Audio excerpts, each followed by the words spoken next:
Kung ang gamit daw po ni Gloria Arroyo ay isang Jose Pidal at ito naman daw na si Erap, kung naalala niyo po, Jose Velarde naman, abay, mas sosyal. Tunog sosyal etong kay Sara Duterte. Mary Grace Piatos. Sa puntong ito, sa tingin ko ito na yung isa sa pinakamalaking kalokohan at panloloko sa ating mga kababayan. Abay, matakin mong mag-imbento ka ng pangalan para gawing signatories doon sa mga resibo. Kakaiba, no? Kakaiba to. Malaking scam ang ganito.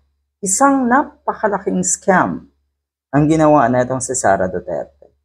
Buti talaga hindi sila nahihiya sa mga sarili nila, sa mga taong nasa paligid nila.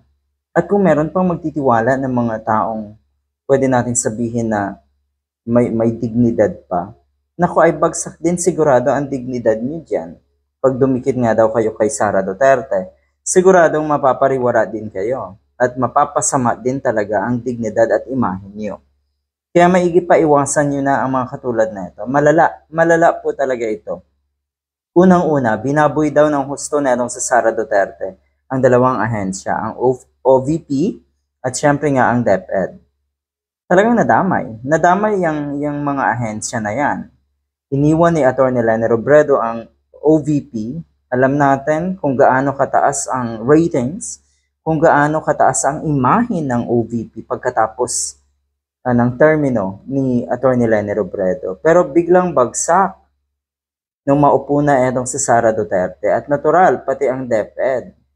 Kawawang mga ahensya talaga ito kasi nadamay at binaboy nga daw ng husto na itong si Sara Duterte. Saan ba nanggaling etong Gloria or etong Mary Grace Piatos? Abay, eto tignan nyo. Pabaon daw. Pabaon. Ito daw ay inspired ng mga kaalyado ni Sara Duterte, katulad ni Gloria Arroyo. You see? Paano kasing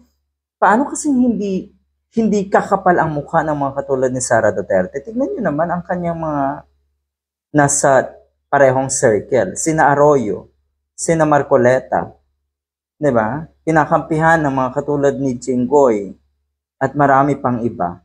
Ay talagang, 'di ba? Sila yung mga taong dapat nating sisihin.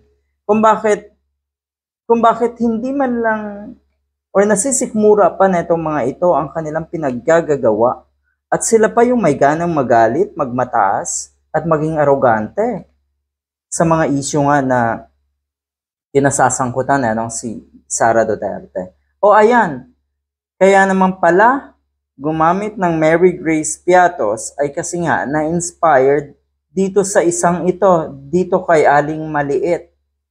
Good luck!